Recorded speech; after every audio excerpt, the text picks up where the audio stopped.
My name is Eric Dawson. I'm interviewing P Schwarz at his home in Weiner, Arkansas. Today is January 23rd, 2008. What is your full name? Sebastian Paul Schwarz Jr. Were you named after anyone? I was named after my father. When were you born? I was born April the 2nd, 1942. And where? And I was born in a farmhouse 3 miles south of Weiner. Did you ever have a nickname?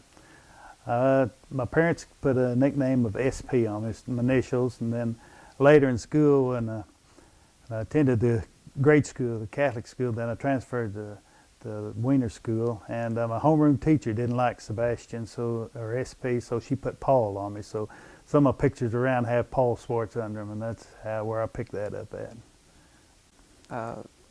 Do you know where your ancestors were from? My ancestors all came from Germany. Where did they settle? They settled in Kankakee, Illinois, and later moved to O'Fallon, Missouri, and then migrated down to Arkansas. What did they do there? They were in farming business. I'm going to talk to you about your parents. Where did your mother grow up? My mother grew up right here in Weiner. What's something you'd like me to know about your mom? My mother was a hard-working mother. She, I guess I remember most about her as her cook. She could take the worst cut of meat and make it into a wonderful meal. Can you tell me a story about her? Well, all I know about my mother, she was, like I said, was a hard-working. She raised 12 children, and she was busy all her life. But she was a very good, a kind, gentle woman. That, really one that you would really look up to. Tell me something you remember about when you were a kid that she did, something specific, or time something happened that involved your mom, that when you look back on it, you remember that. I guess the one thing I remember about my mom was the way she disciplined me, and she wore these old house shoes that were real floppy, and when I needed to be taken to the back room, well, that's what she used on me. Where did your father grow up? My father grew up in Weiner also. He was 3 years old and when they moved from O'Fallon, Missouri to Arkansas. So he grew up most of his life here in Weiner. What's something you'd like me to know about your dad? Well, my dad was, he was a hard-working man. He raised 12 children on 160 acres of ground, and he was ingenious. He tried to do things, make things with what he had, and he didn't have a lot of money to buy things, so he made do with what he had. And, can you remember anything in particular that he made, or that he did a specific instant, or you remember him doing something and like that? you know, one thing I remember him making was toys for us at Christmas. He instead of buying toys, he made a lot of them for my sisters and I, and my brother. Can you tell me a story about him? I can remember a train set that he made for me out of just old rough lumber, but at the time, you know, I didn't think too much of it, but now I look back on it and I think it was really a work of art for what he had to work with and what he was able to do with it. How did your parents earn their living? They farmed. What are some important things that you learned from your parents? Well, I think I learned to be conservative, to do the job that need to be done without a whole lot of bickering about it, and probably to believe in God. What were the names of your grandparents on your mother's side? On this side, they were named John and Anna Lair. What did they do for a living? The best I can remember about him, he was in a business sort of buying and reselling products. He traveled a lot, or was moved around a lot, so I really don't remember, have not heard. They died before I was born, so I do not remember them at all, but I've heard the stories that he traveled a lot and resold items.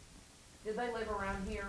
Yes, they lived just right east of where I'm living right now. Tell me about the house that your grandparents on your mother's side lived in. It was a white frame, single-story house. It probably best I can remember the house. It was probably a 4-roomed house. How many kids did they have? They had 3 children. What do you remember most about them? About my grandparents, I can't remember them at all. Can you tell me a story about any of your maternal grandparents?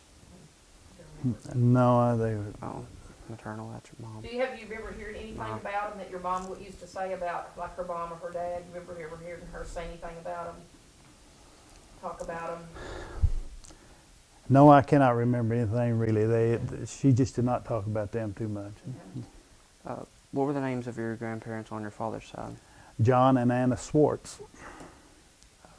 What did they do for a living? They farmed. What was their house like? It was a single-story house. The thing I can remember about it was that it had a long screened-in porch on the one side of it, and it was probably a 5-roomed house located on the farm. How many kids did they have? They had 8 children. What do you remember most about them? About my grandparents, about their children. Or about your grandparents? About my grandparents, like I said, I think I was 3-year-old when my grandpa died, and I never did know my grandmother. She died before I was born. So there's nothing, I can't remember that. I can remember when he died, but that's all. Tell me about your brothers and sisters. Well, I've got several of them. I got 10 sisters and 1 brother. And they made a living off the farm out there. Of course, when my sisters were old enough, they attended Holy Angels Academy in Jonesboro, and then they immediately got apartments in Jonesboro and worked up there. My brother stayed with us till he graduated from high school, and then he went to work at a parts store, and later moved to Shreveport, Louisiana. Where did you fit in? Which child were you? I was the 6th child born. Okay. So I was right in the middle. I was the firstborn son, so that made me special in my dad's side. Of course, they had all my girls. They accused me of being the pet of the family always, and I got all the privileges because I was the firstborn son. Now, am I right? Didn't you have some twins in your family? My only brother and sister were twins. They were born right after I was. They were next in line. How did you all get along when you were growing up? We had our kids' spats, but mostly we got along good. We had a lot of fun together. Yeah. How did y'all, so tell me about what that was like, being in a house with that many children. Well, I always thought that I got picked on. I had to do all the work, and the girls got by with doing nothing. But I had to do all the work outside, and the girls did the house cleaning and helped them wash the clothes and so forth. But we had a pretty good relationship. What did you do together for fun? Oh, let's see. We went fishing a lot. There was an old culvert that crosses a bridge at that time, close to the house, and we always enjoyed going fishing. But croquet, we played croquet a lot. We bicycling. Let's see, what else did we? Softball. We played ball a lot together. But fishing, well, I guess we always grabbed the fishing pole and went down to the creek and fished for what fish we could catch, whether it be what it might be. What's the most trouble you ever got into?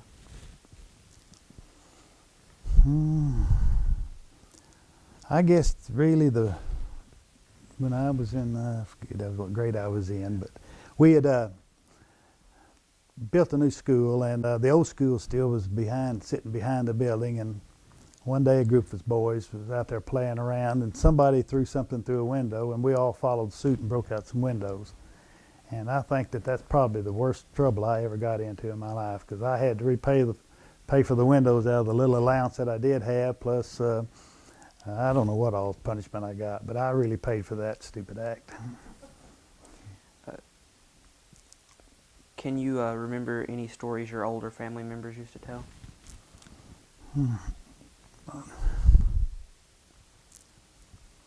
Well, the house we lived in, we remodeled it lately, and my sister and I were too young to go to school at the time as doing that, and we was playing around there, and somehow I picked up a board and accidentally hit my older sister in the leg and put a big gash in her leg, and she had to go to the doctor for it. So they've always put it on me that I was trying to hurt some of my older sisters.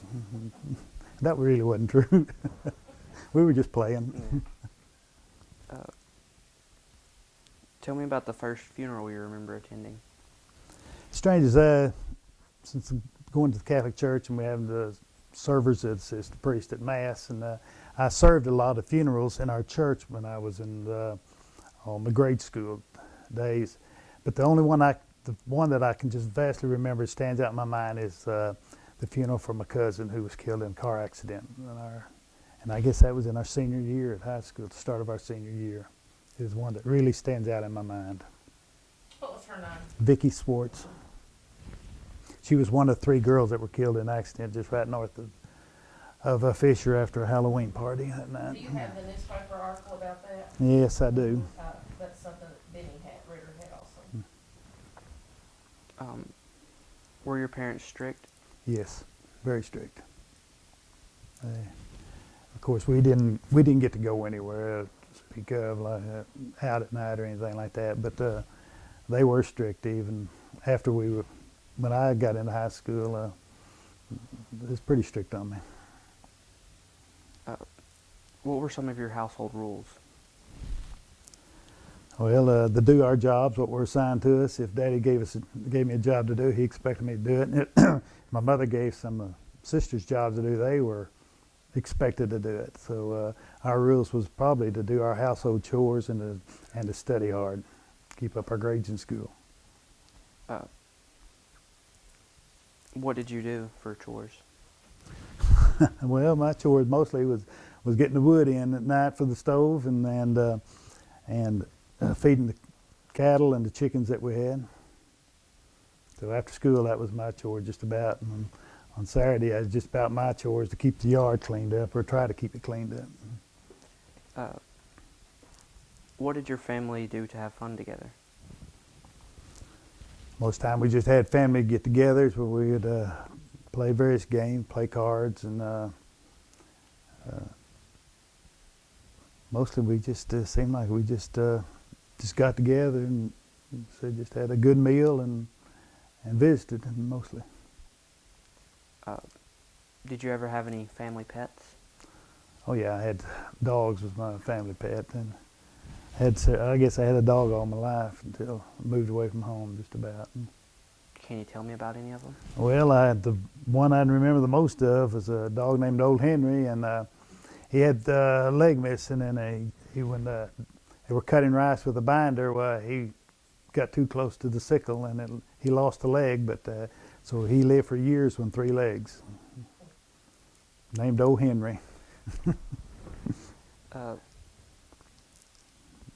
Was there a special pet that was yours when you were? Well, that was a little beagle hound that was given to me, and named him Robbie. I don't know where I got that name from, but that's what we called him. And he was just a playful little old beagle hound that was always wanting to play with you and wanting to sit in your lap. He always jumped on your lap. Can you remember a time you or someone else in your family was very sick or hurt?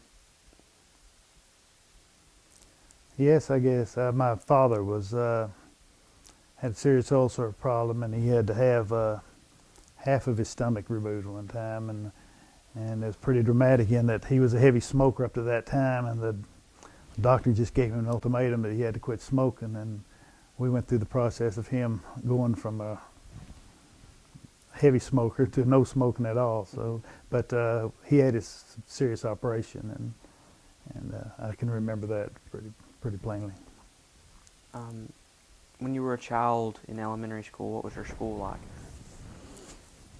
Well, there were 4 of us in a particular class. Of course, attending the grade school. There wasn't can't remember the total number of kids, but we all, the first 1 through 4 was in one room, and 4 through 8 was in the another room. But we all played together, and we got along well together. In my particular class, there's 2 boys and 2 girls, so we were kind of balanced out. But we didn't associate with the girls too much. It's strictly the boys on one side and girls on the other side.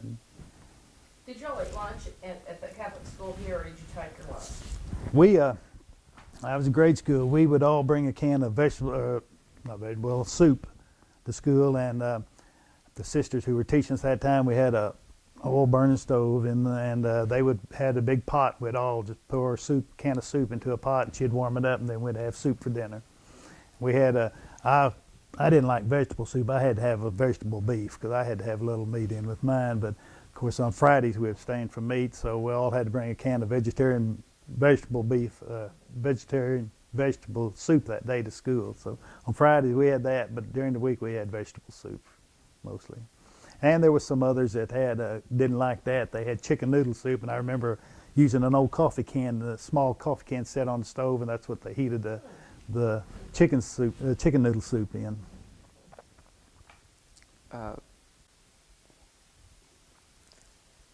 Can you tell me, or can you think of a story you could tell me about something that happened to you at grade school? Yes, I remember a bizarre accident I had.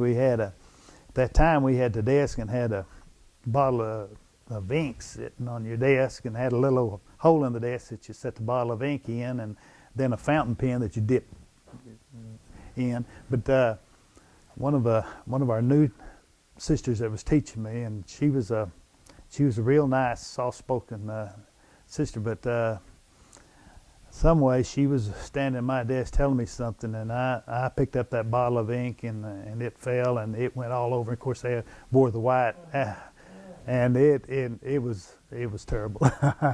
I got in trouble over that, but not near as bad as I did breaking the windows. But I never will forget that spilling that bottle of ink on her, and the white dress, it just showed up.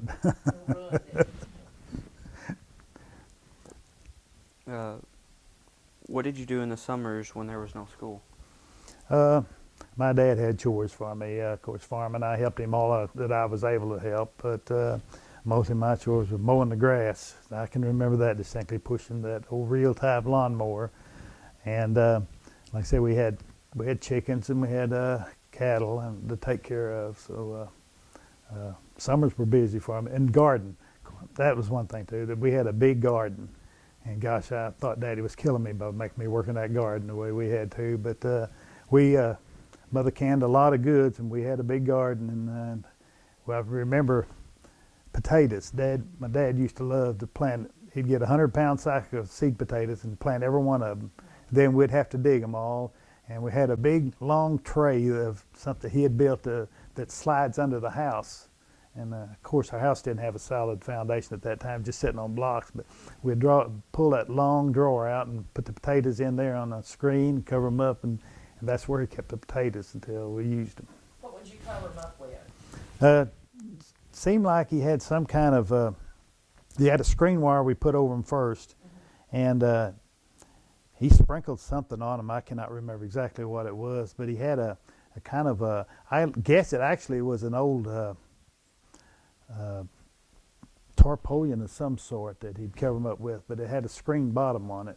I remember that part, to keep the insects out. But we covered up the only really thing I remember that pulling that old long drawer out and filling that up with potatoes. How long did those potatoes last like that? Well, the size of my family, they didn't last very long because we had potatoes for every meal. And I remember when we were always so my mom and dad were so happy when they had everything on the meal was homegrown. And they, we had milk, we had cattle for milk, and we had also had some pigs that we butchered and had a deep freeze where we butchered everything put in, and potatoes, corn. But there were meals that we'd have where they'd sit down at the table and say, well, this is all our homegrown stuff, and that's what we ate for meals. Chickens, we ate so many chickens when we were growing up. It's a wonder we don't hop around here. It was so, and I'll tell you another little story about the chickens that I thought was interesting. We used to, in the, I guess, spring of the year, Daddy had ordered these chickens from Sears Roebuck or someplace, and they'd come in a 100-chick cart, and they have 4 compartments in it, 25 little baby chickens in each one. And it seemed like they'd always arrive at the post office on a Sunday morning, and of course they wanted to get them out of there because they were stinking, didn't want them to die, so Dad'd have to go up there and pick up those chickens at the post office, and we'd take them out, and of course we'd raise the chickens, and then toward the end of the summer, and they were big enough, we'd have a chicken killing day. My aunt would come over, and we'd kill chickens, clean chickens, put them in the freezer, but I remember having to, the job I had was chopping their heads off, and Daddy could go out there and just whack them off, and I had an aunt that would wring their neck. I smile I ought to be telling this. Is this on touch? I didn't want Humane Society. But she could grab a chicken and just wring its neck, and it'd just fall over dead. And of course, I had to make 3 or 4 passes at a chicken before I could ever get their head cut off. But finally, Dad taught me had a stump that we chop wood on, and he drove 2 nails in there, and you just stretch the chicken's head between it, take axe and hit it 1 lick, and it'd be off. And then throw them out there and watch them jump around for a little bit. That was funny when we were kids. but I can remember that chicken killing days. But those little baby chicks, we always got those things and raised them up to, and they came in 100. He always ordered 100 of them, and that's what we put in the freezer. But how many chickens would you kill a day on that day? Okay. Well, we'd probably 25 or 30. But that was another, and the people always gathered together and did things like that. Also, canning peaches. It was something else, a ritual that we had. Aunt Selma and Aunt Rosie would come out, and they'd all get together, and the women sit around and peel peaches. And we just loved to eat those fresh peaches. And they'd fuss at us because we'd come up there and grab one, take off with it. But it was, we had community kind of, killing chickens was the same way. They'd all get together. And of course, picking chickens, I hated to do that, but I did it in my lifetime. But that was a feat in the day, just the way they worked together and doing stuff like that. They'd go to one house, then they'd go to another house and do the same thing, and just helping each other out, working together. That's what it had to do to survive in those days. That's the thing we miss nowadays. Yes. Things together. Yep. What kind of toys do you remember playing with when you were a child? I always was a trucking. I liked toy trucks. And, any kind of toy trucks I could figure out. And I remember of course, Jane, my brother was he was 6. He was 4 years younger than I was. But when he got up big enough to play with the toys, we always tried to see what we could build. And we had to take old wagons and make us trailer trucks out of, and that was the thing. We did some hauling around there, playing like wood. We'd see who had the best truck to haul the wood up to the house with, and so it was trucks, toy trucks, and bicycles were our main things. Did you have a special spot or hiding place as a child? Oh, we had a lot of hiding places. Our farm, Dad never did believe in tearing down the old building. I mean, till it fell in, he kept it around the farm.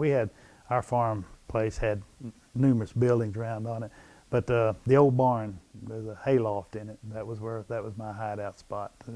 Anytime Mom hollered for me, if I didn't answer right away, she'd come to the barn and found me.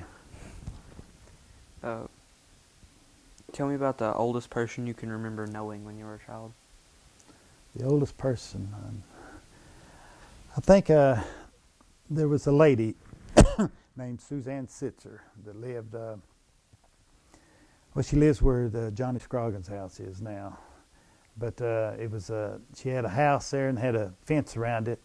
but she was a very devoted Catholic. And at that time, we had a resident priest, so we had a mass every morning. And I can always remember her. She was a tall, lean person, and had always wore her hair in a bun. And she'd walk from her house over to church every morning. Back, regardless of the weather, she would do it. And I can remember her probably at the time when I was growing up. I thought she was the oldest person I ever seen. Do you remember hearing any stories about Joe Bruner? I've heard stories about Joe Bruner. The one I associated with was the mysterious disappearance of some of his children, I think, and that's basically what I've heard about.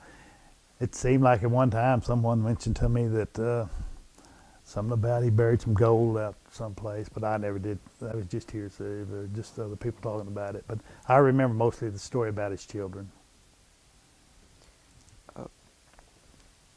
Tell me about a friend you had when you were a child that you really liked. As a child, I guess probably the biggest friend I had when I was a child growing up through grade school was Otto Rooswald, and we were in the same grade together, so we played together a lot, and there was nothing. We were all a close-knit group of kids in that smaller school, so really we all played together, but I guess Otto was probably the best friend growing up through grade school. Tell me about a child you remember that you didn't like. Do I name names? No, you don't have to. I didn't remember. And we were in grade school. There was a girl moved in, and she was not a Catholic, but she attended the Catholic school, and she wore real nice clothes, and she just stood out a whole lot above us. And so we all kind of envied her, and her mother had I guess the first movie camera that I ever recall somewhere, and she always wanted to come up there and take movies of us, and we just despised it because we did not want us being pictured with that girl that was real fancy dressed, and we were in our old dirty jeans and old torn shirts maybe or something like that. But I can remember that real plainly, that anytime we had something going on at church, we always had to get out there and walk by in front of that camera so she could get it. So we despised that girl because of her mother mostly. Tell me a story about spending the night away from home when you were a child. Best, I don't ever remember really spending the night away from home when I was a child. My parents did not believe in that, and they wanted their children under their wings, and we stayed at home. I probably did, but I just cannot recall one. How did your family celebrate Thanksgiving? We had the traditional turkey dinner and with all the dressing and all the trimmings, and we just that was the thing that Mom always decided, that she would cook Thanksgiving dinner, turkey and dressing, and that we all gathered for it. And then we just if it was warm enough, we'd go out and play softball or croquet or whatever. I was always we had bicycles, but they always wanted to ride my bicycle, and I was kind of particular about mine. So James was also too. So they always accused us boys of not letting them ride our bicycles, but we rode theirs. Of course, What other families would come over sometimes on Thanksgiving? We had some cousins from Jonesboro that came down a lot. We had some cousins that lived over at on the Pitts area. And I believe actually their last name was Dawson at one time, or married into a Dawson family. But they came over and visited us a lot, and really as large as our family was, we really didn't have, in our house, we didn't have room for a whole lot of other people visiting, but we managed. And like I said, but the dinner, the one thing, we all sat down at the table and we had a Thanksgiving dinner. What do you remember doing on Halloween? Well, my parents didn't believe in Halloween. That's one thing we just didn't. I didn't do anything on Halloween until I was in high school, and then we just had class to get together for Halloween parties. But my parents, when we were growing up as young kids, we just didn't have no Halloween activities. Do you remember the Halloween carnival when you were in high school? Yes, I What sure. do you remember about that? I remember all of the different things. The fish pond, they always had the fish pond. They always I remember it having it in the gym, but I can't remember what all went on into it. You remember the king and queen? Oh yes, I do. I sure do. And when Okay. you know, Hadn't thought about I forgot about that. I just hadn't given that no thought. But Uh, I might have been the king one year at Halloween. Now that you mentioned, I remember that. He was king. Oh my Wondering. gosh! It seemed like I remember seeing a picture of it, and I hope nobody has one. Do you? You better not have. Oh gosh! Oh my gosh! Oh, Patricia, oh Lord, how did you find that out? what was Christmas like at your home when you were a child? Oh, it was chaotic. You know, all of us kids wanting to know what we're going to get for Christmas or what was going. But our family, we drew names. Everybody bought a present for somebody else, and on Christmas Eve we'd all gather at the house and exchange the presents within our families. Basically, we did after some of my sisters were married, but basically within the family. And then we'd attend midnight mass, and then on Christmas morning we'd get up and open our presents that Santa Claus brought for us. Tell me a story about a Christmas memory you have as a child. Well, again, that goes back to what some of the toys that my father made. Remember particularly more or less what he made for my sisters. He was very innovative in that he'd take an old apple box and make a refrigerator out of it of some sort. I remember that real distinctly. But he'd make he made an effort to always get the boys. Tinker toys was a big thing that did, and the erector sets. And we just my brother and I, we just loved those. Seeing what we could put together and what we could build out of that stuff. But Tinker toys and erector sets were the things that stood out at my Christmas, what I got for Christmas. And like I said, he made a lot of the other toys, but generally they'd make it a point to buy one present or two for, and I think they kind of rotated around amongst the kids. They had a very tight budget and they had to watch how they spent on their Christmas, but a lot of it was homemade stuff. Did any of those toys he made survive? Or any of them still Not, around? no, they didn't survive that long. I think after the economy improved a little bit, I know my sisters were all ashamed of everything they chunked it. But, you know, and I'm sure they think the same way now. They think back on what was made for them. It was really a feat that that they did what they did for us, as poor as we were when we were growing up. Can you tell me a story about a birthday you had as a child? No,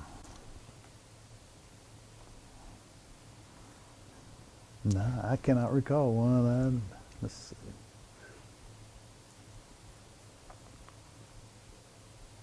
I remember my sisters all trying to whip me on my birthday. That's always one time they got to get their licks in on me. But other than that, I just cannot remember that much With about it. that many kids, did any of y'all ever have birthday parties at home? No.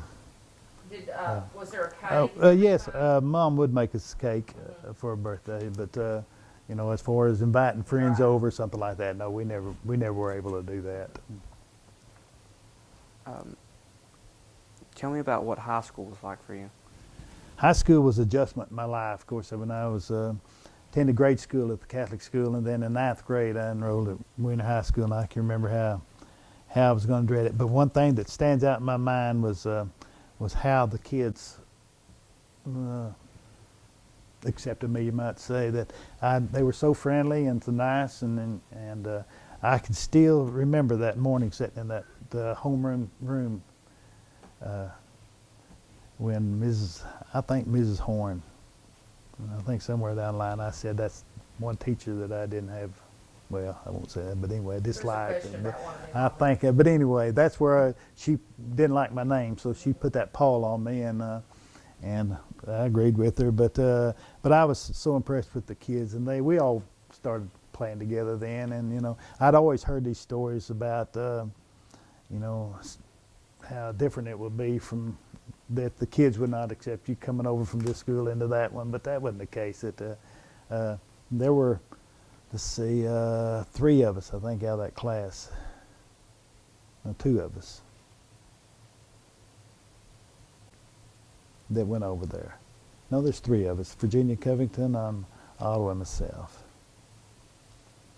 And maybe Otto didn't go. He may have went to see me. But anyway, Virginia Covington, I remember she was one of the kids that went with, it's in my class, that went over there at the same time. And so we had a kind of a little mutual agreement amongst us that we'd help each other out and get introduced to all the kids. But I'll never forget all the kids that in my class that were so helpful. Carl Kreider was one that was really nice to help us getting around and to know everybody and to join into the group. But they really accepted us coming over there, and I was so proud of them for doing that. And I'll never forget that part, how hospitable they were to us. Tell me about a teacher you really liked. I think Mr. Kenneth Keller. He knew my dad, and I knew him before I got over there. But he was one that he was the FFA teacher, and he kind of helped me out, took me and helped me out a lot, getting adjusted to the type of classes over there, and I really enjoyed working with him. And he kind of was a tutor for me for several years, getting me started over there, and I appreciate that for him doing that, because it really helped me out. Tell me about a teacher you didn't like. That's the one. That's the question I remember now. Miss Horn, like I said, she was too strict, and she seemed like you couldn't do a whole lot to please her. But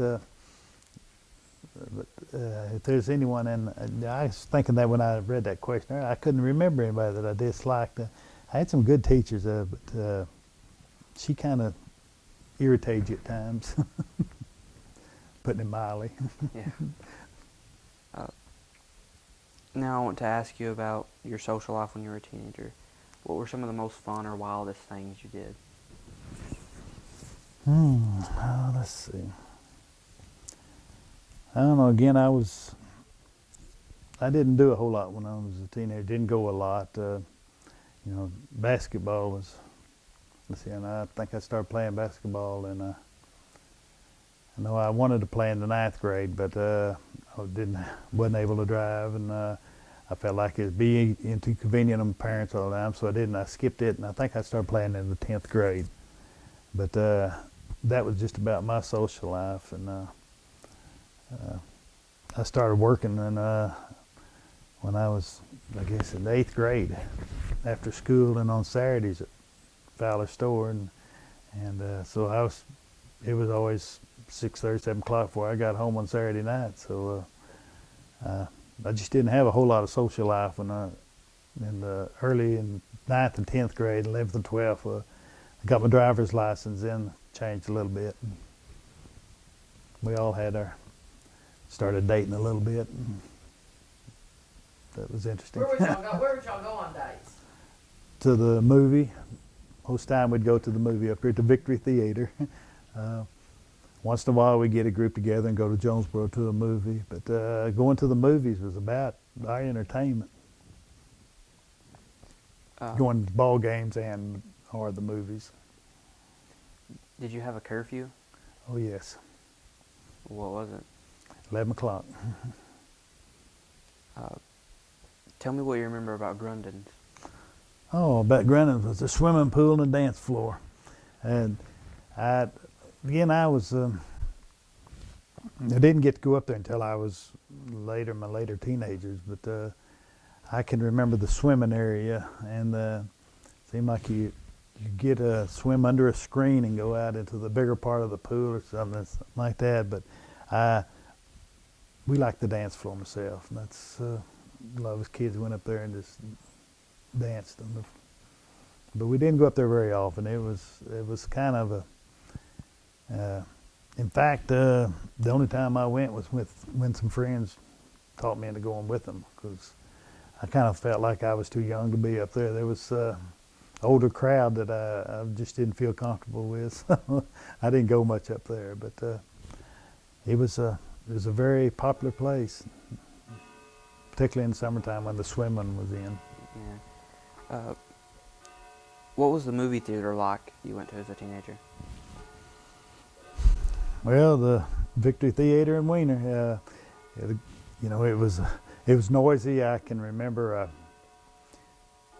the Rich Espy was running the theater that time, and he'd have to walk down through there and, all right, be quiet, you kids, shut up, be quiet and watch the movie.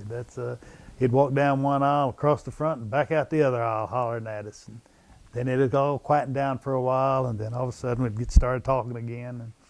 And he said, people wanting to watch the movie, we don't need all this talking.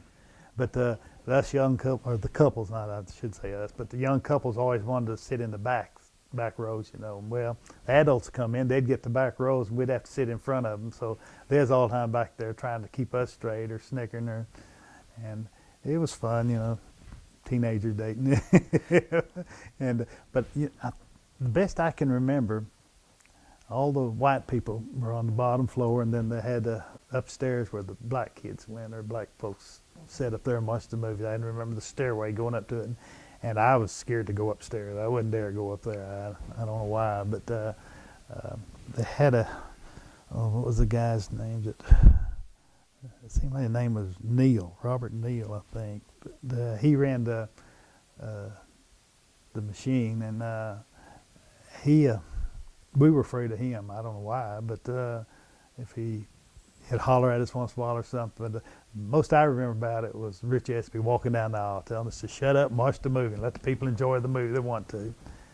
But all of us kids sat over there on the left-hand side as you went in over there. When we had dates, we'd go in there and sit over in that little corner. And the adults come in, want to sit behind us, we'd have to move up or something. What kind of music did you listen to as a teenager? Well, I like rock and roll, but my parents thought it was too vulgar, so didn't get to listen to much of it around them. But rock and roll. What dances were popular? I guess the jitterbug, wasn't it? That I think what they called it, that, and your own version of it, however you want, the jitterbug. But that's probably the one thing I remember then about the jitterbugging. Who taught you to drive? Actually, my mother did. She come pick us up in grade school. In the 8th grade, she finally let me drive when we got on the dirt road. Well, I could drive from there to the house. But basically, between that and Daddy didn't particularly want me to start driving yet. He thought I was a little too young, but he finally come around and let me drive once in a while turn off the highway and drive down to the house. So that's where I learned my driving. I learned to drive. Probably, let's see, I guess at 10th grade is when he finally let me drive on the highway as long as he was with me. But then I was a junior when I finally got my driver's license. Tell me what you remember about the first car that you owned. First car I owned was a 1957 two-door Ford hardtop. And it was a beautiful car, gosh, and it had the long fender skirts on it and spinner hubcaps. But the one thing I remember about it was the first radio I ever seen that you could touch a button and it'd go to the next station. And it had a deal on the floor. I don't know if it's original equipment or what, but I bought a used car. It was a used car when I bought it, but it had a button you could press and it switched to the next station. So I thought that was just something outright. But that 57 Ford, it was a beautiful car, and I thought the world of it. Tell me about someone you admired or looked up to when you were young.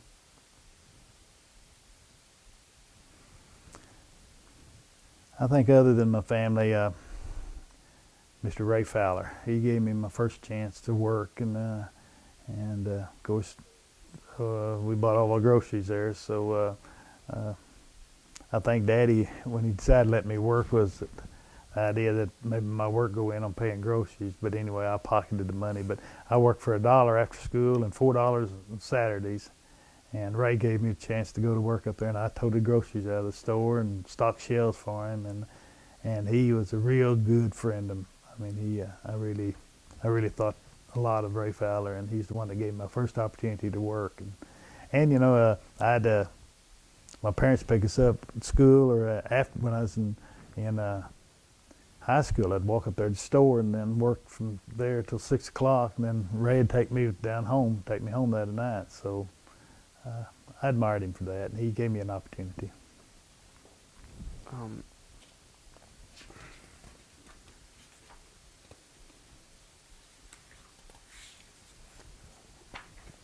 Did you go to college? No. I had some college, but didn't go immediately after high school. I decided, and it was one of the probably bad mistakes I made in my life, was that I decided I need to work and have a car worse than I need to go to college. And of course, my parents weren't financially able to send me to college at the time, so I chose to work. What important things do you remember going on in the world when you were a teenager? When I was a teenager, important things going on in the world. Well, you know, the Korean War was over with. And I had several cousins that were in the war, and they were right on the front lines, and I was concerned about that. And then the war was over with, and Dwight Eisenhower came along, and I guess the Korean War is probably the major items that I can remember about my teenager years. Who were the famous people then? I think Dwight Eisenhower was. You know, I thought he was an outstanding man. I'll never forget his shaved head, or his bald head, and you know, he was a general in the Army, and I thought, man, that is some kind of man. And then he became president, and he really increased my stock in him. So I thought he was one of the most outstanding men I knew of at that time. I think some other, you know, Orville Faubus was governor at the time, and I thought he was an outstanding leader in the troubled times he went through in the Central School in the Little Rock through that.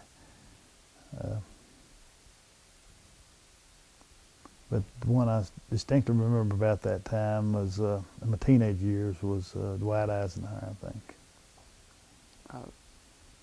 Who had a big influence on you when you were a teenager?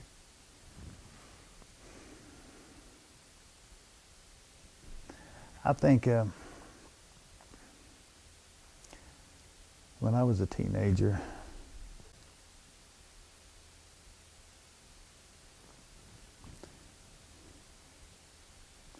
probably a gentleman named Arthur Barnhoff. He was attended our church, and he was always visiting around with us kids, and you know,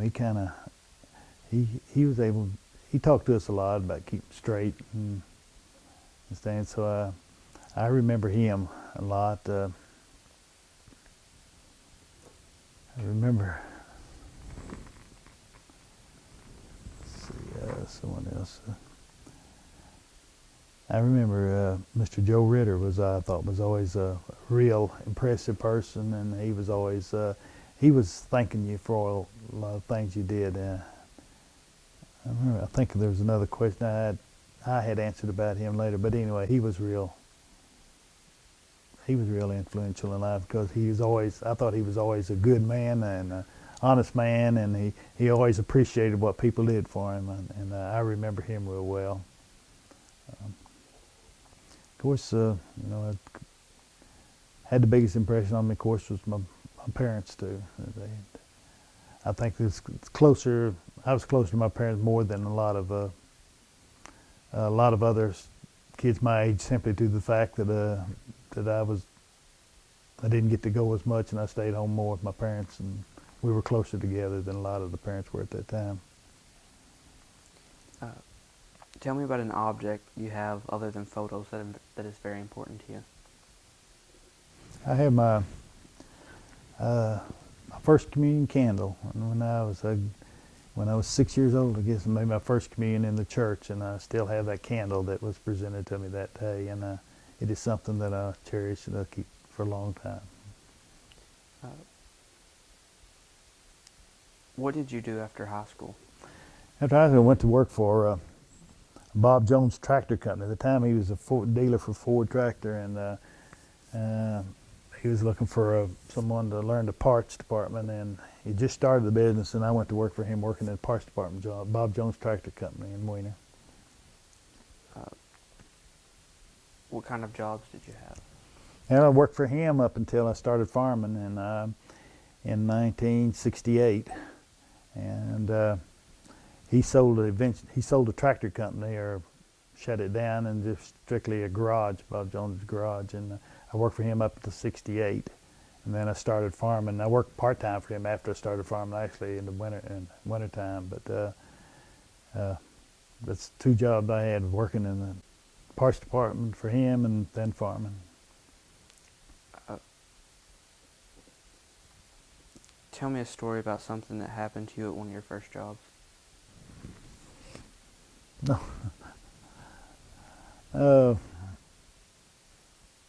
Well, I remember just thinking about when I was working in this for Bob Jones. I came to work one morning, and all the windows were broke out on the building down there, and it had been a family dispute between Bob and his wife, and she accused him of associating other women, and she broke the windows out, thought he had a woman in there, and he wasn't even in there at the time, I think. But I never will forget, the glass was laying everywhere, and Bob was kind of embarrassed about it, and we was cleaning it up, and he was fussing about women at the time. But it wasn't funny at the time, but it is now, and I think back away that some of the exchanges they had between each other when they were growing up, because they were really.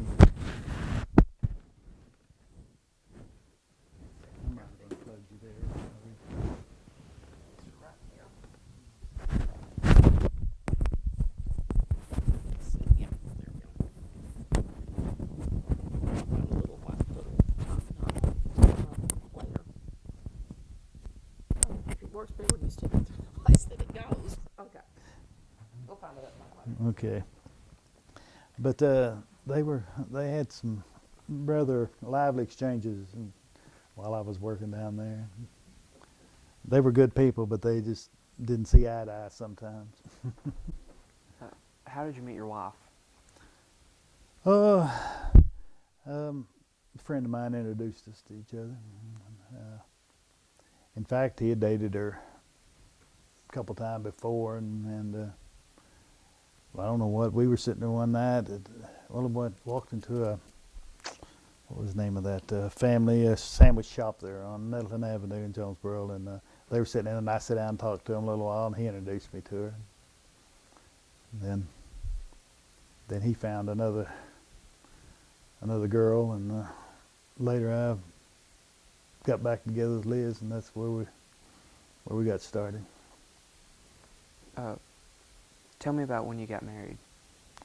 Well, it's funny, when we had a simple wedding, and the one thing that stands out in my mind was, of course, invited my family, and Liz invited her family, but she just had one brother, and her mother was living at the time, so we had in the chapel at Methodist Church in Jonesboro, and on one side was my family, which was a very large gathering, and on the other side, the aisle sat 3 people, her brother and his wife, and they had they're her kids with it too, but her mother and her brother and his wife and their 2 kids was all that was on the other side. So it was kind of looked like an unbalanced wedding, but it just turned out that way. And Is there a family recipe that throughout the years is always found on the table at family celebrations or dinners? I'm not sure if it's a recipe, but my wife's mother didn't cook. She had someone that cooked for her, but so all the recipe, everything we just about came from my mother's side of the family. But her turkey and dressing is kind of something that always stands out, that we always have to have at special occasions, because that's what they liked. And my mother knew how to make the dressing, and I tried to teach Liz how to make it. But she's come around. She does a pretty darn good job right now. That's what Eric said. Eric said he was hoping she was going to fix lunch for him tonight. He said she can really cook. She is a good cook. She's gotten where she does a lot of experimenting on us. So on me now, particularly since I'm the only one here now, and I can't mouth too much about it, so I have to eat what she cooks. But when the kids were at home, they had fuss at her about fixing some of these crazy meals. But she is a good cook. Tell me about something that you have that has been passed down through your family that means a lot to you. Oh, only thing I could think of, I got a beer stein that my grandfather had, and he gave it to Mom. Ended up with, and I don't really know all the story about it, but it is an old beer stein, cut glass beer stein that Mom gave to me. I still got it, and I'll keep it for a long time. But it has Grandpa's name on it, inscribed on top. So I'm sure it came from Germany with him. How did you get it? Well, actually, when we were cleaning out our house after Mom and Dad died, I spoke for it and took off with it, most basically. Let the other kids have something else in exchange for it. But Mom had always told me it was mine, and of course, you know how that goes. After, if you don't have the person saying that somebody's going to question you about it. But, My name is Eric Dawson. I'm interviewing P Schwarz at his home in Weiner, Arkansas. Today is January 23rd, 2008. This is CD2.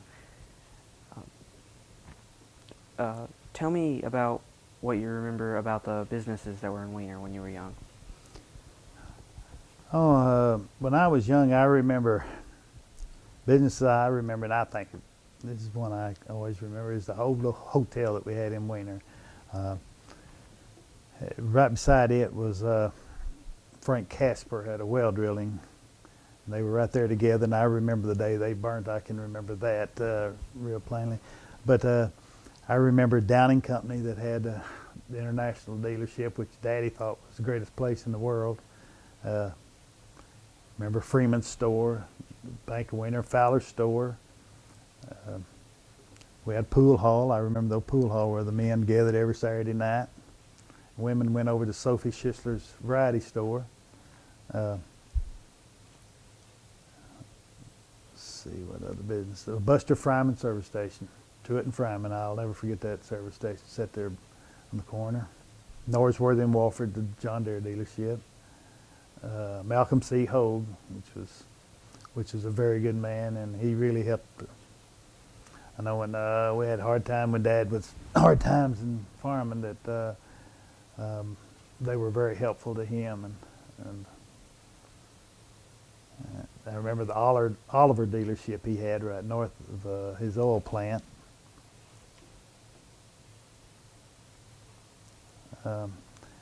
See, I remember a rice, I guess a rice dryer, a small rice dryer. They're right there on the side, right on the side of the highway, right across from the Regions Bank. And sat there, big building. It was right on the edge of the highway, and trucks would have to pull in and dump, and then have to back out across the highway. And you know, I just think, golly, what a nightmare that would be trying to do something like that today, as busy as Highway 49 is. I remember that Hibbert service station right across the road.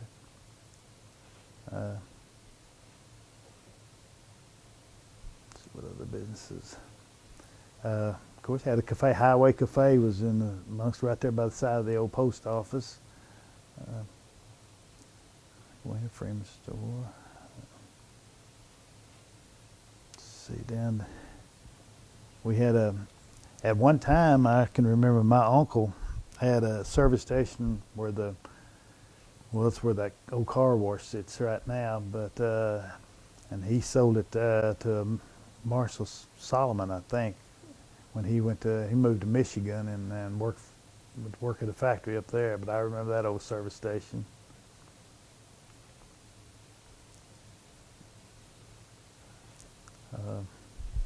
Barbershop, of course. Mr. Gilmore and later Elmer Cooper, I guess. We trying to think, discussing a few days ago the different barbers that had worked in Weiner, but I remember Mr. Gilmore had that barbershop there. And there was a beauty shop right on the side of it, but I can't recall who ran it. Ms. Allen had a dress shop and the businesses, and of course the Victory Theater, Dudley Furniture Company. I guess on the corner, the first one I remember was Fred Dudley had a furniture store there, where the City Hall sits now. And Franklin Huber had an electrical store over along the highway. And I can remember when we used to do angle parking in front of all those businesses, and think of how what it would be like now if you angle parked there and tried to back out, and how. But there was Fowler store, and then there was Downing Company, post office, and Highway Cafe, then the bank, Franklin Huber's, and then Freeman's grocery store on the corner.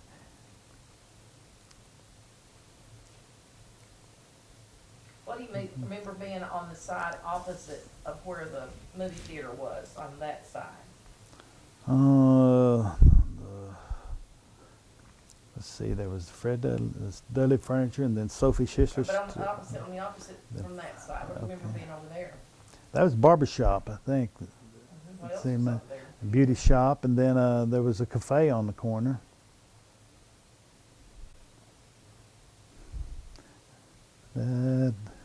I can't remember what was in. There another store in there? But I remember how I thought it was so odd the way the door going into the beauty shop was angled, and then you went into the barber shop on the other side. But, I remember the cafe. I've heard people talk about the taverns and bars that we had in Weiner, but I cannot remember any of them. Do you remember the jail? Oh yes, I remember the one-room jail down there. Remember the Mason City, what we call the Mason City. I think the guy named Mason down there, but he had some apartments down behind where Riceland Foods office is right now, and I can remember the old Legion hut sit right across the street from it. Later it was moved up there where between the Rice Festival building and telephone company now, before it was torn down. You remember the Black Church? I remember the Black Church. I remember going to a funeral at the Black Church when Mr. Charlie Irish and his wife and sister were killed in a train wreck at the crossing by their house. As far as I can remember, that's the only time that I was in that church. But I can remember Hogan Winter had a big building. There's a big warehouse there. I guess Marcus Hogan, yes, had the building, storage, but they sold fertilizer out of that big building.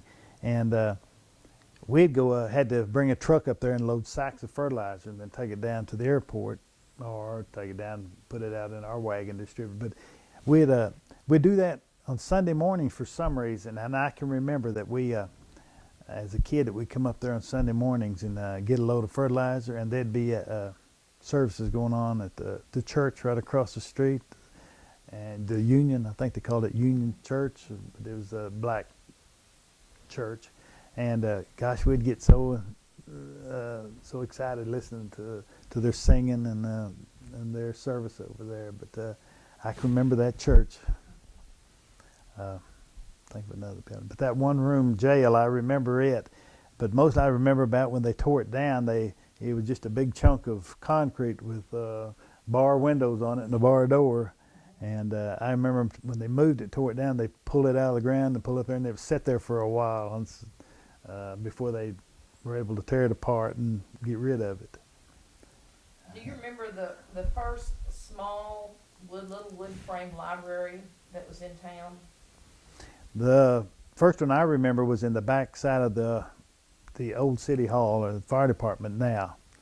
So you don't remember the one before I don't that? remember the one before that, no. Okay. I can't remember that one. Do you have any stories about the people who own those businesses? I can remember Colivert Downing so well. He always had some kind of fancy car, and I can remember his first automatic transmission car that he took my dad and I riding in.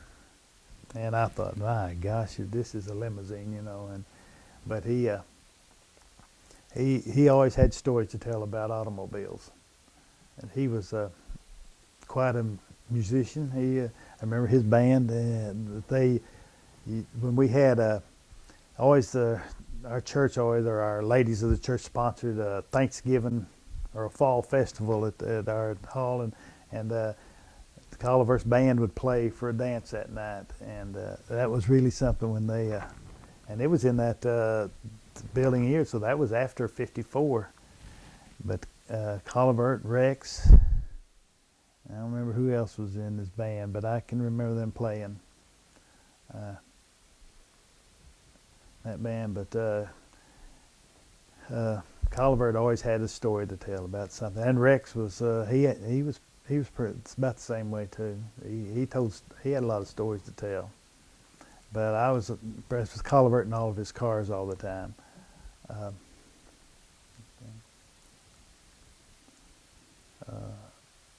Remember when I was a teenager growing up, the Wolfords and had John Deere dealership, but my dad was an international man, so we didn't do much business with John Deere at that time. What else? Some other stories.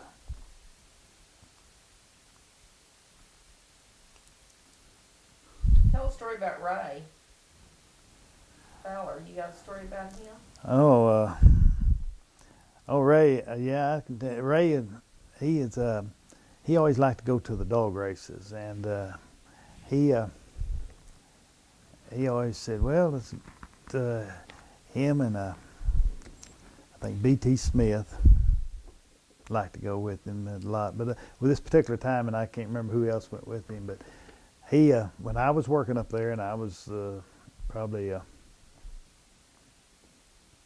guess probably as a senior year maybe, but I was just over 16. But anyway, he kept going on about going to dog races, and I think he had to be 18 to get in the dog races. And he said, come on, go with me. He said, we'll just go over there and go a few races, and we'll come back home. So, of course, I had to get permission from Mom and Dad to go with him, and they finally reluctantly said, all right. But I went, and I never will forget, we was walking up through there, and of course, I probably looked like I was 12 years old when I was 16. But they questioned me at the door about my age, and Ray lied to them about getting me in the dog track and how old I was and everything, and they didn't ask for no ID, but they took his word on it, and I never will forget him standing there arguing with that man at the gate about letting me in the dog track. And he told me about, we drove all this distance to go to races, and we just couldn't go home without going racing. He said, if I could get in there. And I remember him saying, get on in there. But Ray was quite a character. He was hilarious at times. He could tell some stories that would make you laugh. And he's always cheerful. I mean, you could have a bad day, but he'd cheer you up. I want you to tell me about your National Guard experiences. Let me read the next question. Why did you decide to enlist?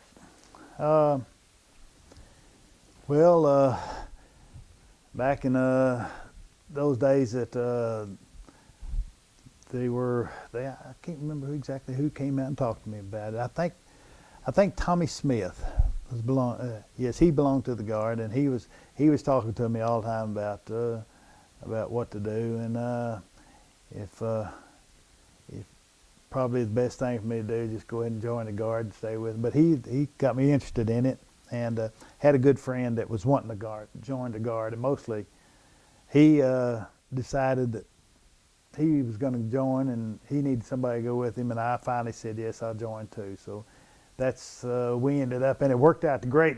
Well, I say great for us at the time. We thought we did the right thing because the Vietnam War started a few years later, and we were in a Guard unit, and of course they still had the draft on, and I was approaching the draft age the time when I joined. But I joined the Guard as an E1, and that was one thing, I guess, probably my best friend influenced me the most in joining the Guard. What kind of training did you receive? I was an engineer. I went basic training, then I went to engineer training at Fort Leonard Wood, Missouri, and got my advanced training in engineer work, and came back and talk a little bit about a few. But anyway, I turned when I got back. I drilled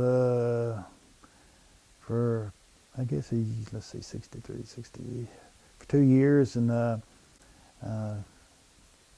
Alvin Turner was my company commander, and we had a good summer camp training session, and he called me in and asked me if I'd be interested in going to the officer training course. And I thought about it for a while, and finally decided that if I was going to stay in, that's the approach I wanted to take to it. So I went to Arkansas Military Academy at Little Rock, and on weekends, and during the summer I had 1 weekend a month, and then a 2-week training session in summer.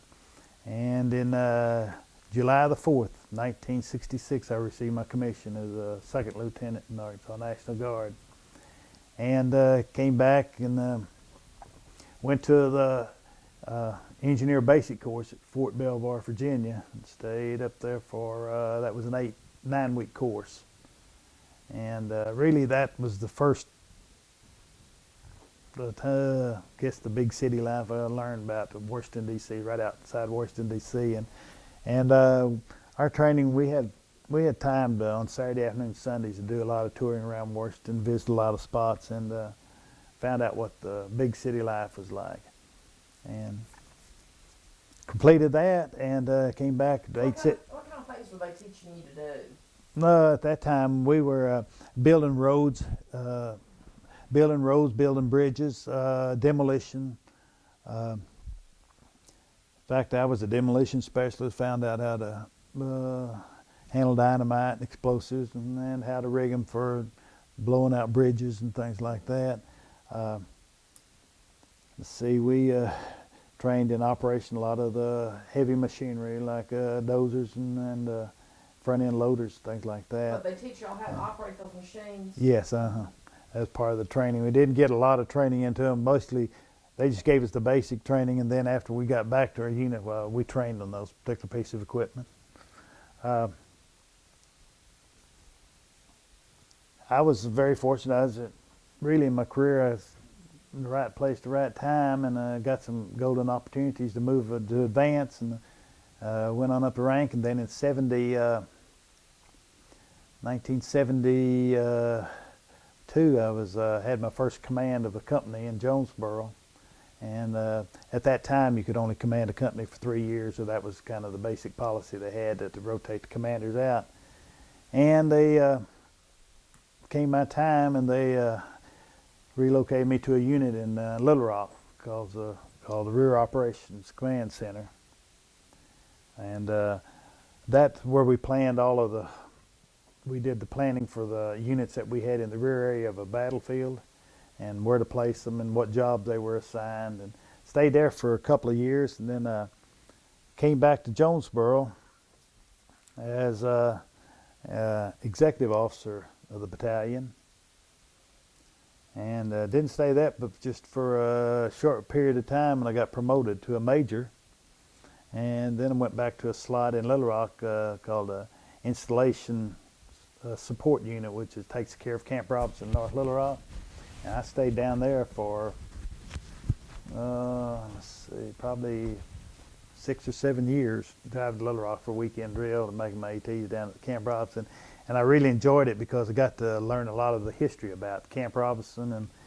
And one of the things I distinctly remember about Camp Robinson was it's 40,000 acres, but there's all kind of small cemetery, family plot cemeteries out there, and they were neglected a lot. And one of our projects was down there was to take care of those cemeteries or to clean them up. And we found cemeteries that been run over with motorcycles. The tombstones were broken down.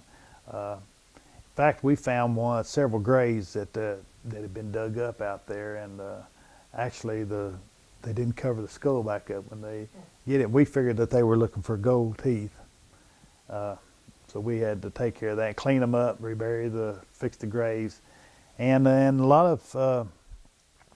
of people came down on weekends, visit with us, and asked us about their families that were buried on Camp Robinson, and we'd make an effort to find them. And the one that was up on the far north end, it was almost in Faulkner County, was the largest one, and it was in you were unable to get to it in a vehicle. I mean, it was desolate. So we built roads into it, and we received a lot of letters back, people appreciating or thanking us for taking care of the cemeteries like we did. But I was always impressed with all of this little cemetery. There'd probably be maybe 6 or 8 graves, and there's one I remember one that I'd worked on real hard had 4 graves in it, but they all had the same names. And you trace the ages of it, and there were so many young people that died.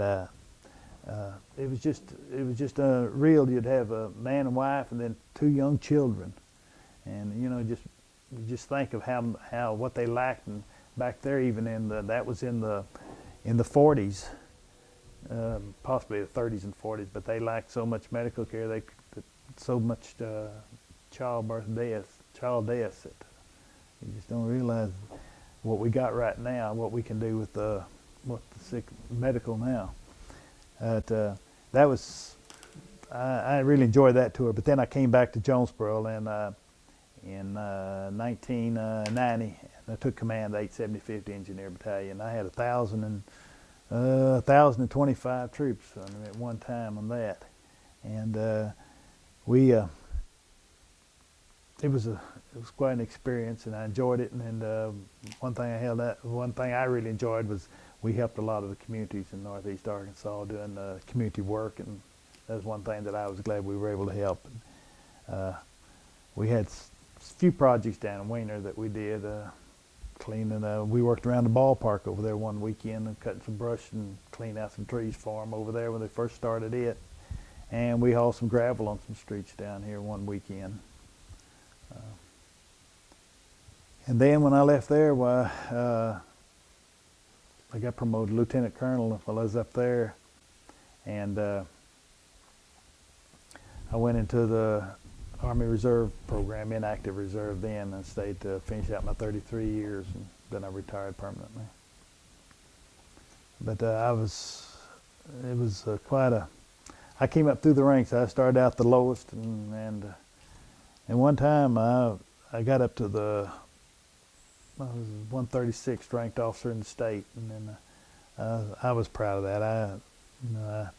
That's when I had to get my college, because then you started having a college education. So I went to class, took classes, a correspondent, and went to night classes, ASU, and just picked up whatever hours I could. And I ended up, I got credit for 128 college hours, but I don't have a degree.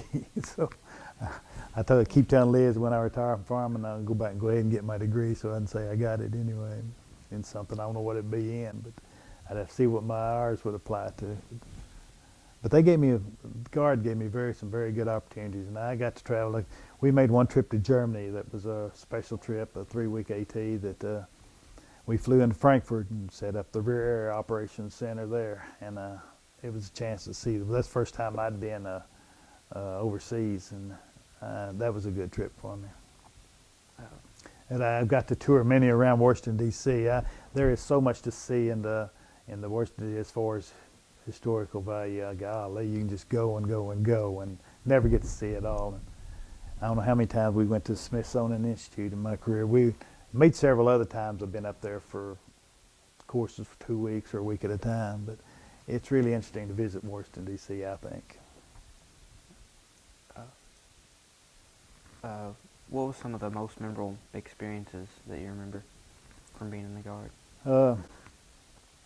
One of the most scariest ones was we were at AT in annual training in Little Rock, and they had some riots in Little Rock, and we had to load up and go into Little Rock with loaded weapons and stand guard at a lot of those places, and that was awful scary. A lot of them, at the time, we put in a couple of men to ride with the policeman or state trooper and patrolling, and they'd get to see a lot of things.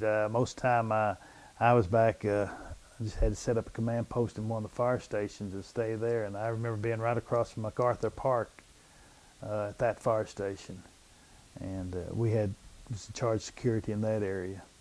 But that was one of the scary moments. I remember that real well. But that trip to Germany was probably one of the best trips that I got to go on.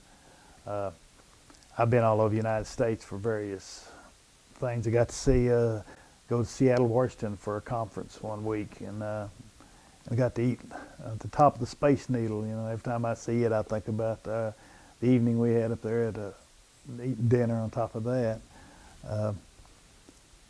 Got to go up to Minnesota for a week's conference up there, and got to see a little of the snow skiing in progress. That was interesting. Been to Florida for different things. I've been to all parts of the United States. Just California desert, Fort Ord, California. We went out there and had some training in the desert. Of course, it's not really anything that I want to go back to see. I had enough of that trip.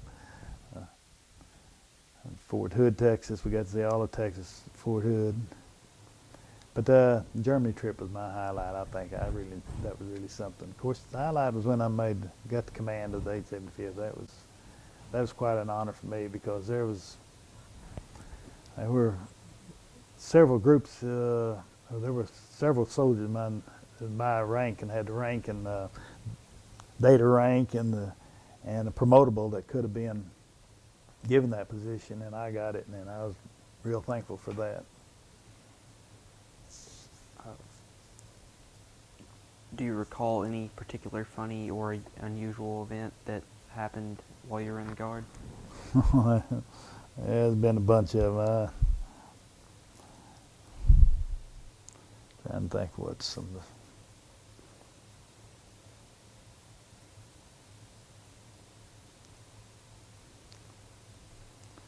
what really stands out in my mind, but Something funny.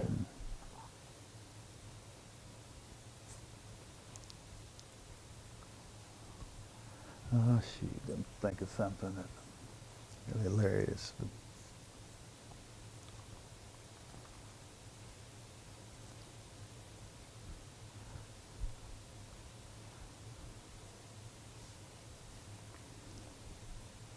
well, I'm thinking let's see. I don't know, we were going through OCS, or Officer Training School. That so many crazy things happen. It's just one thing. Do they pull tricks on each yeah, oh other? yeah, all the time. We had, I guess we'd go out. Of course, you have to have your bunk. All your barracks had to be just spotless, and your bed had to be just perfect. And you could have to bounce a quarter off of your blanket. You throw a quarter on it had to bounce off. It had to be so tight. But we'd go out have everything just perfect in the morning. We'd go out. We'd come in at night, and Dad had tore our barracks all. Our blankets would be hanging from the ceiling, just tear our bunks up and say, oh, it was terrible. Said it was so bad we had to just tear it up and get in there and fix it, We'd laugh and carry on about it, and they'd be standing there, just watching us go back, and they were snickering about, laughing about it to our backs. But it was so funny the way some of the things they did that. But tearing up our barracks was really a funny thing, because they always got a kick out of it. They'd come in there, and if you you had to button every button on your uniform that was hanging on the wall, and if they'd find one button that was unbuttoned, well, then they'd cut all the buttons off that shirt or uniform, whatever it was, and you'd have to sew them back on that night.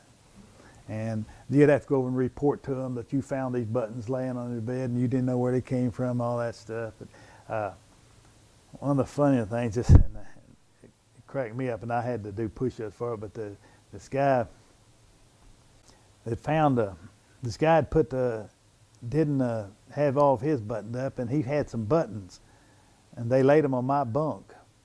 So, well, I had to report over to the TAC officers, and he had to, but he went up there, and they had this thing, you know, you knock on the door before you enter, and you knock, and they don't say come in. Well, you just keep knocking there, and they'll harass you, say, knock harder, I can't hear you, or something like that. Well, this boy, he just reared back and he just knocked the heck out of the door, and it fell off the hinges. I mean, the door facing just fell down. And we had to put he got in there, and after he got done chewing the boy for tearing the door down, he called me in, and I had to identify the buttons that came off his uniforms. And then I had to tell him exactly how many buttons were on each uniform and all this stuff. But the funniest thing was when that door fell, and we just cracked up, and we laughed and laughed. And of course, anytime you laugh or smile when you're not supposed to, then you do 10 push-ups. So we did a bunch of push-ups there that night. But that was one of the funnier things that happened when that door fell off that facing. And then he told him, he said, knock harder, and he did. And boy, he reared back and he knocked it. I think I might have even hit it with him. So we both hit it, and it fell off. But it was quite a mess. It was funny. But there's a lot of crazy things that happened. I remember we were going to Fort Belvoir, Virginia, for a 2-week training period one summer, and there were 6 of us going.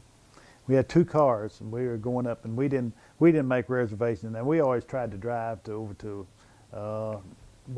eastern part of Tennessee or Virginia and spend the night and then drive on into work the next day. But we got up through there, and we couldn't find no place to stay. So finally, we found an old motel up there and went in, and it was filthy. I mean, it wasn't worth walking into.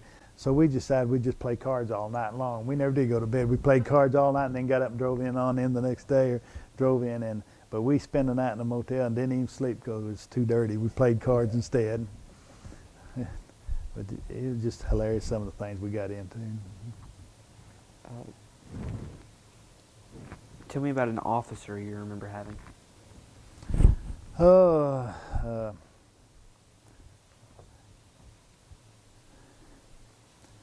We had it's kind of crazy, but we had a guy, we were when we were flying to Germany, we had an officer in our unit, and the night before we were flying out, well, we went over to the Little Rock Air Force Base to have dinner. And of course there was some drinking going on, and this one guy, there was playing some music or something, and we were over into an area that had a door, kind of a swinging door thing there to block off the room. But they started playing music, and it was real loud. So this guy got up and closed the door, and then this other guy got up and opened the door, and then it kind of escalated from there, just back and forth. They closed the door. Finally, these 2 officers decided they're going to argue it out with each other. And they bumped the door, and the dadgum door popped off. The swinging door kind of popped out of socket there and fell off. And we thought we was all going to have to pay for a door, and no telling what all would happen. But they cooled down and couldn't find out it was the pilots of our plane that were flying us to Germany the next day we was arguing with. So we all had to make up and settle down. We ended up having a drink together, and it took care of that. But that one officer, he was our bunch. He was the hothead, and he thought he was going to take care of all situations, but he found out that there's somebody else that's just as hothead as he was. But another officer, I guess Alvin Turner, which was my company commander, one that taught me into going to OCS, and to this day we're still good friends, and I've always looked up to him as kind of a role model to get me started through the career and help me. And I always had questions about something. Well, I always called him and asked him about it. And he gave me some good guidance.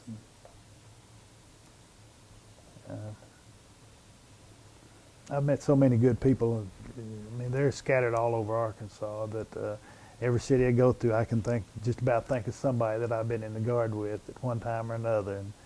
And it's just, it's a good time when we get together or have a chance to get together and reminisce about old times. But about every city you go to in Arkansas, you'll think of somebody from that town that's been in the Guard that you've been in the Guard with. And I think that's good.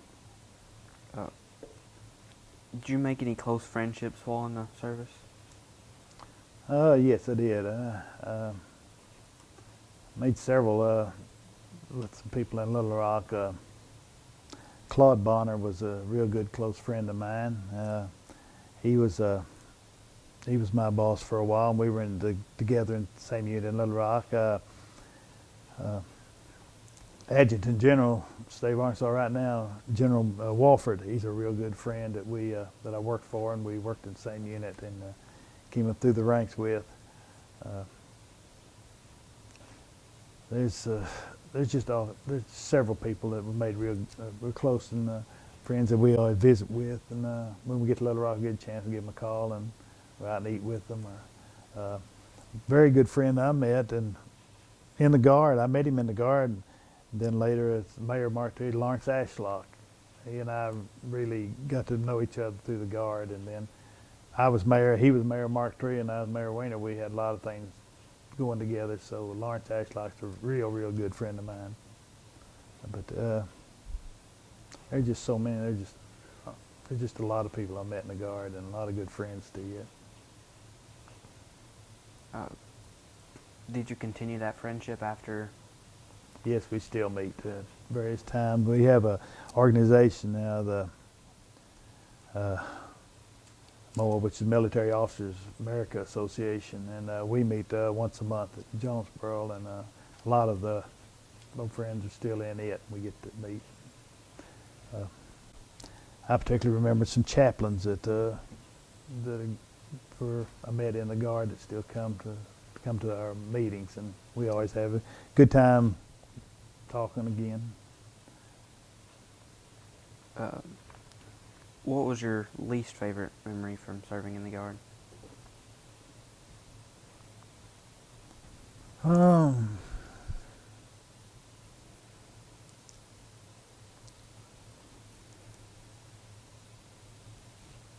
I guess about a particular situation where we had the tear gas training, and have to wear that gas mask for a day at a time, and itch gas we called it. Every time you came in contact with it, then you scratch for a day. Probably training on wearing the gas mask is the worst thing in my life that was the most uncomfortable thing I ever got into, was trying to learn to wear that gas mask. And the considerable hours were spent on training for chemical warfare, and that's just not my cup of tea. I just didn't like that at all. Of all your experiences from serving in the Guard, what is one that you will never forget? Oh, I'll never forget. One I'll never forget, the first one I'll never forget, is when I got off that bus at Fort Polk, Louisiana for basic training. And I met TAC officers for the first time, and I just couldn't figure out what I was doing there, how I ended up down there, and why I did it. And probably, I remember, I'll give you several things. I got nominated, I was named the Outstanding Company Commander for the battalion the first year I went to AT, summer camp as a captain with the company. That was a highlight. When I took command of the 875th was quite an honor for me. And you stand in front of 1,000 people and think that you're in charge of each and every one of them. It's quite an honor. But then after retired, and the last, I guess a year ago this past summer, yes, I was had the opportunity, or I was nominated to voted into the Arkansas OCS Hall of Fame, and that was quite an honor for me because, and that has reflect on what you do in civilian life, your civilian contributions in life, and to the Guard. So it was a good honor for me that they took consideration that serving time as mayor and serving as a volunteer fireman, and then being a member of the Guard too. And so I was chosen to be into that OCS Hall of Fame, and that's quite an honor for me. Toward the end of your service in the Guard, what was your rank and what were your responsibilities? Last service was a lieutenant colonel, and I served as battalion commander of the 875th Engineer Battalion. How do you think serving in the Guard changed you? Oh, I felt like it changed me tremendously. It taught me how to survive for myself, that I had to learn how to take care of myself, and then doing everything. It taught me responsibility and leadership. It taught me a lot about leadership, and I think that was one of the most important things in my life.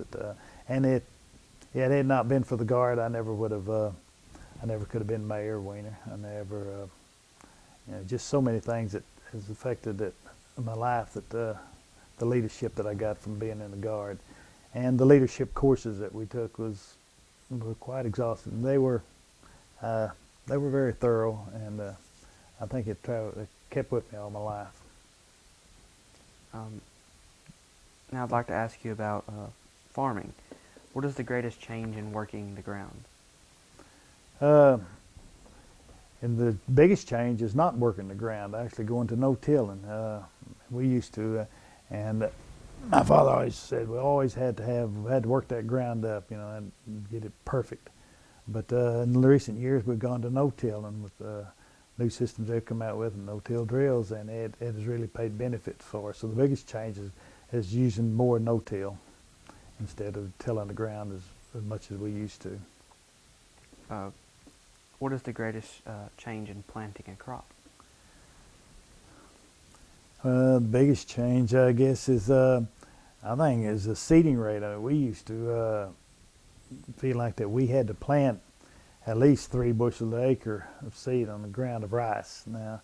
And on beans, we always planted 90 pounds, which is a bushel and a half, where now we've cut back to with some of the hybrids, we plant 27 pounds of rice per acre seed, and on the soybeans down to the low 40s, 40, 45 pounds an acre. So the seeding rate is a big change that I've noticed in it.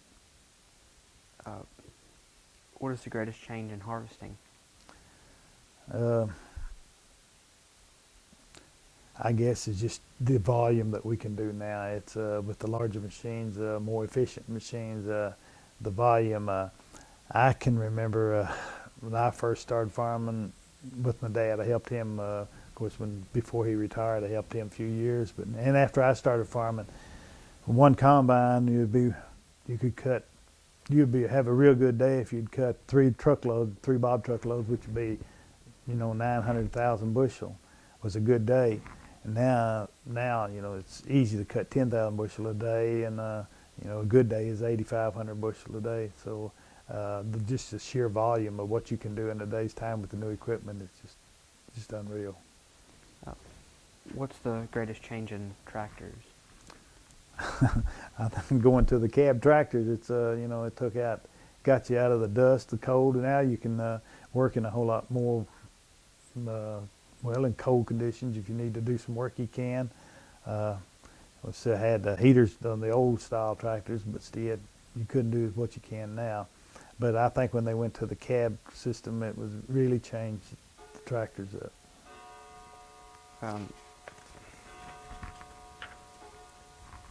How did you control weeds before many of the chemicals were available? Mostly by flooding was the only way you had to control them. It was just essential that you got to stand the rice and got to flood on it early so you control the grass. It was about the only way we had it before we had chemicals. What was the price of farmland when you began farming? Uh, I think when I started farming, $750 an acre was tops. I don't recall. I know the first ground that we bought, which was later was $1,800 an acre, and I thought that was outrageous. But when I first started farming, it was $750 an acre.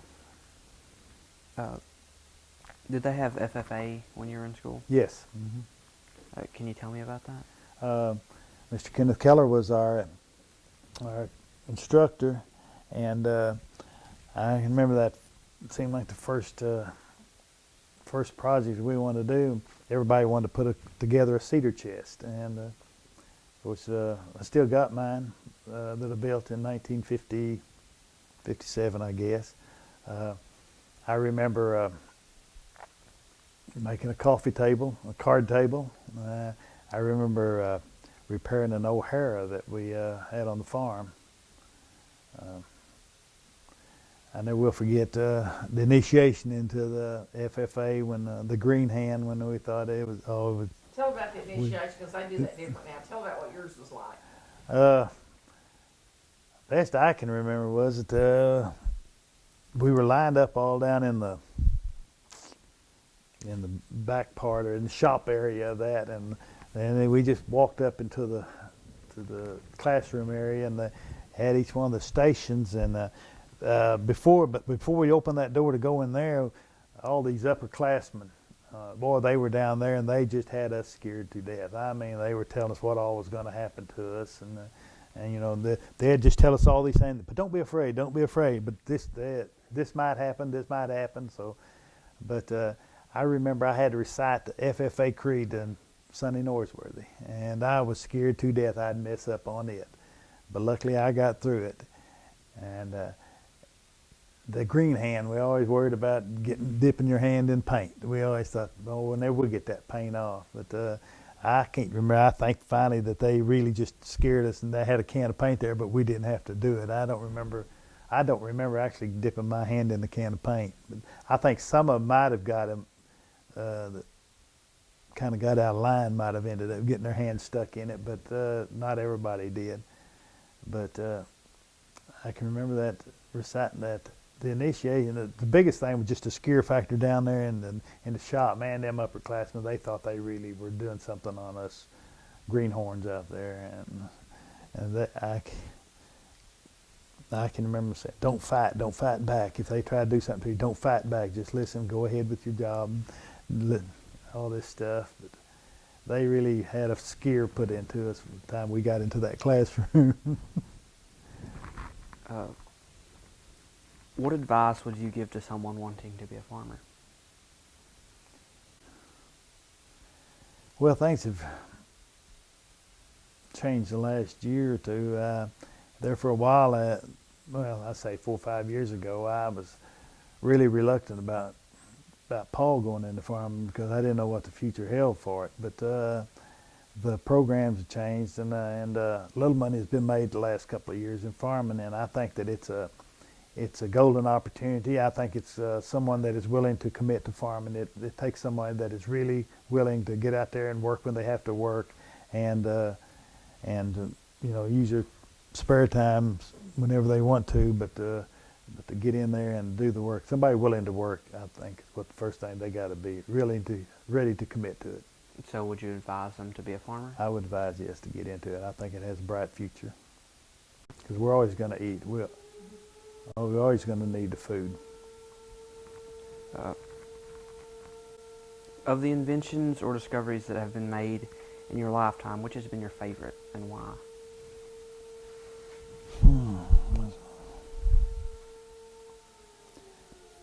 Let's see.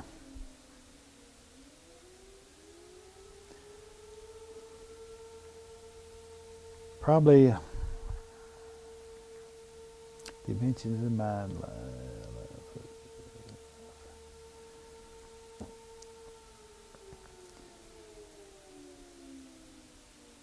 I guess I guess the computer age is probably the greatest invention. I know there's some others, but gosh, it radically changed everything from everything we do right now. It revolves around the computer, and from marketing crops and being able to get the top dollar for them. The computer has really paid off for us.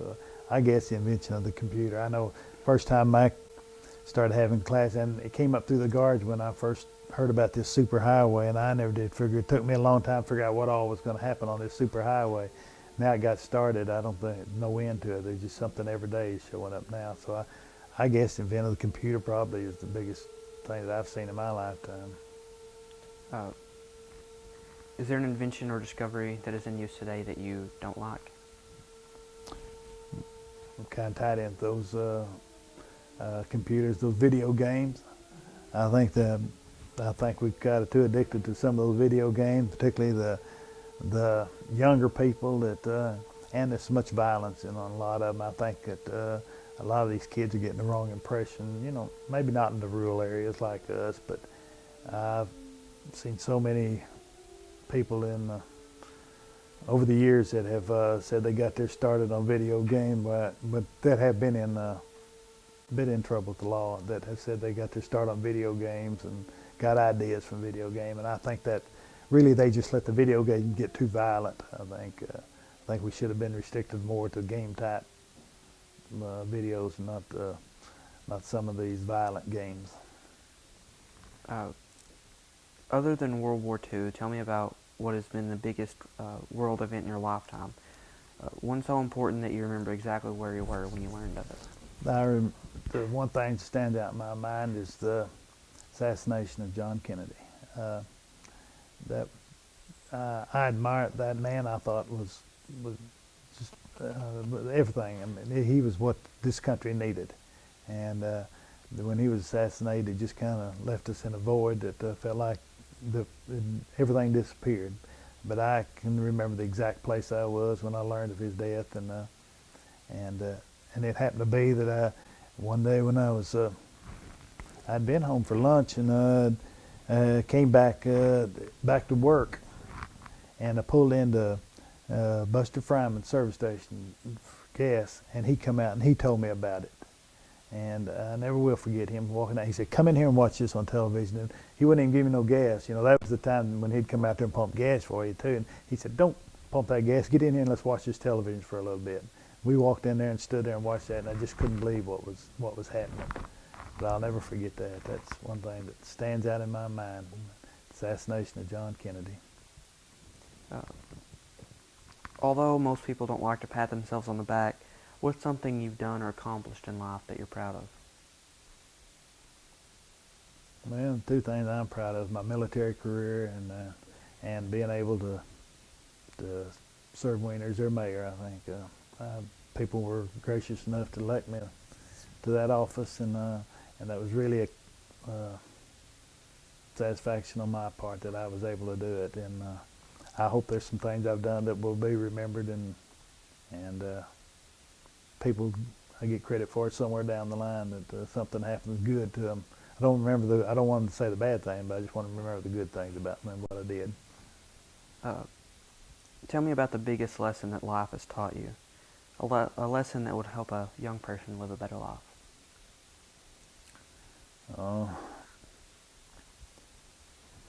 Probably